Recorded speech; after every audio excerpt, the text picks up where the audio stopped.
professional စင်းငိုင်နေအနေနဲ့လိုက်နာဆောင်ထိန်ရမယ်ကျင့်ဝတ်တွေရှိပါတယ်။ရိုးသားဖြောင်းမဲ့ရမယ်၊ဘယ်လိုက်မှုကင်းရမယ်၊အရေးချင်းပြေးဝရမယ်စတဲ့ကျင့်ဝတ်တွေရှိသလို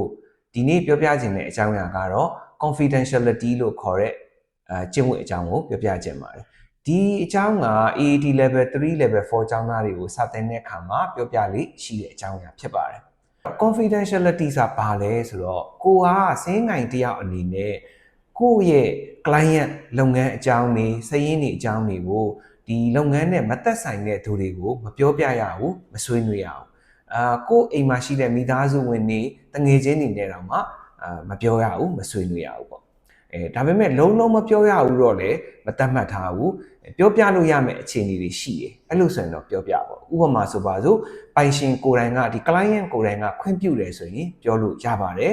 ဒါမှမဟုတ်ဥပဒေအကြောင်းအရာပဲဖြစ်ဖြစ် professional duty ရပဲဖြစ်ဖြစ်ပြောဖို့လိုအပ်လာရင်တော့ဒါပြောလို့ရပါတယ်အခု confidentiality နဲ့ပတ်သက်တဲ့ case လေးတစ်ခုကိုပြောပြပေးချင်ပါတယ်ကိုက accounting firm တစ်ခုထောင်ထားတယ်ဆိုပါစို့ပေါ့နော်အဲ့ချိန်မှာကိုစီမှာ ABC ဆိုတဲ့စောက်လုပ်ရေးလုပ်ငန်းရှင်တယောက်ကသူ့စာရင်းတွေကိုအလုပ်အပ်တယ်အဲ့တော့ကိုကသူ့ရဲ့ financial information တွေကိုထိန်းသိမ်းပေးထားတာပေါ့နော်Okay ဒီချိန်မှာသူကကြတော့ဒီစောက်လုပ်ရေးလုပ်ငန်းအတွက်လိုအပ်တဲ့ပစ္စည်းတွေကို supplier ဖြစ်တဲ့ XYZ ဆိုတဲ့လုပ်ငန်းစီကနေဝယ်ယူနေတယ်လုပ်ငန်းလိုအပ်ချက်အရာဒီများလဲဝယ်ဖို့ရှိလာတယ် project အရာနောက်အကျွေးနဲ့လည်းဝယ်ခြင်းတယ်ဒီအဲ့ခါကျတော့ဒီ ABC ရဲ့ပိုင်ရှင်နဲ့ XYZ နဲ့ညှိကြတာပေါ့နော်သူ့ကိုအကျွေးရောင်းပေးပါပေါ့ဆိုတာမျိုးသူတောင်းတယ်အဲ့တော့သူတို့အချင်းချင်းတိုင်ပင်တဲ့အခါမှာ okay အကျွေးရောင်းပေးဖို့တင့်လားမတင့်သလားဆိုတာက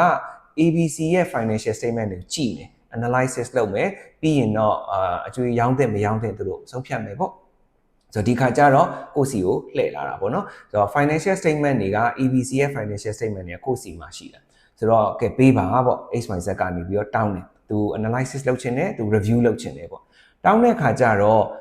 ပုံမှန်ဆိုရင်တော့ဒါ third party တယောက်အနေနဲ့ကိုယ့်ရဲ့ client စာရင်းတွေကိုလာတောင်းတာဖြစ်တဲ့အတွက်ကြောင့်မလို့ပေးပိုင်ခွင့်မရှိပါဘူးအဲ့တော့ညင်းရမှာပေါ့နော်ပထမဦးဆုံးဒါပေမဲ့ကိုကဒါပေးသင့်လားမပေးသင့်လားပေးခွင့်ရှိလားမရှိလားဆိုတာအတွက်ကိုယ့်ရဲ့ client ဖြစ်တဲ့ ABC ရဲ့ပိုင်ရှင်ကိုဆက်သွယ်မယ်အကြောင်းကြားမယ်အဲ့ခါကျတော့ဖုန်းနဲ့ဆက်ပြီးတော့အကြောင်းကြားလိုက်တယ်ဆိုကြပါစို့အဲ့ခါမှာ ABC ရဲ့ပိုင်ရှင် okay ဒါအကျွေးရောင်းဖို့အတွက်တောင်းတာဖြစ်ပါလိမ့်မယ်ပေးလိုက်ပါပေါ့တော့ခွင့်ပြုတယ်ဒါပေမဲ့နှုတ်နဲ့ပဲခွင့်ပြုတာဖြစ်တယ်ဆိုတော့ဒီချိန်မှာကိုဆိုရင်ဒီ financial statement ကိုပေးလိုက်တော့မလားပေါ့ဆိုတော့တကယ်တော့မလုံလောက်ပါဘူးပေးဖို့မလုံလောက်သေးပါဘူးအဲ့တော့ကျွန်တော်တို့ကစင်းငိုင်တယောက်အနေနဲ့ဘာလုပ်သင့်လဲဆိုတော့ ABC ရဲ့ပိုင်ရှင်စီကနေပြီးတော့ written confirmation ပေါ့နော်စာရေးပြီးတော့ခွင့်ပြုပါတယ်သူ့ရဲ့လက်မှတ်နဲ့တကွာပေါ့နော်ခွင့်ပြုပါတယ်ဆိုတဲ့ written confirmation တောင်းတာတော့ပို့ပြီးတော့စိတ်ချရတယ်ဘာလို့လဲဆိုတော့နောက်တော့မှ तू မပေးခိုင်းပါဘူးဘာလို့ပေးလိုက်တာလဲဆိုတာမျိုးနဲ့ညင်းဆိုလာခဲ့ရင်ကိုယ့်လက်ထဲမှာအထောက်ထားစာရွက်စာတမ်းရှိနေတယ်ဆိုရင်တော့ပိုကောင်းတာပေါ့နောက်တစ်ခုကဒီ financial statement တွေကို financial information တွေကို XYZ ရဲ့လက်ထဲကိုထည့်တော့မယ်ပေါ့နော်မထည့်ခင်မှာလည်းဘာတောင်းဆိုဖို့လိုတယ်လဲဆိုတော့ငါရဲ့ client ပေါ့နော် ABC company ရဲ့ financial information တွေကိုအကျွေးရောင်းတဲ့လားမရောင်းတဲ့လားစဉ်းစားတဲ့နေရာမှာပဲသုံးရမယ်နော်တခြားကိစ္စတွေမှာသုံးခွင့်မရှိဘူးဒါကိုသဘောတူပါတယ်ဆိုတော့ written agreement လည်းယူထားဖို့လိုပါတယ်မဟုတ်လို့ရှိရင်သူကဒီအကျွေးရောင်းတဲ့မရောင်းတဲ့ကို analysis လည်းလုပ်မယ်တခြားမဆိုင်တဲ့နေရာတွေမှာပါအလွဲသုံးစားလုပ်ခဲ့ရင်ကိုစီကိုပြန်ပြီးတော့အမှုပြန်လာပတ်နိုင်တာပေါ့နော်ဒါကြောင့်မလို့သတိထားပါမယ်နောက်ဆုံးတစ်ချက်ထပ်ပြီးတောင်းဆိုစရာရှိတယ်အဲ့ဒါဘာလဲဆိုတော့ XYZ ကိုတောင်းရမှာပေါ့နော်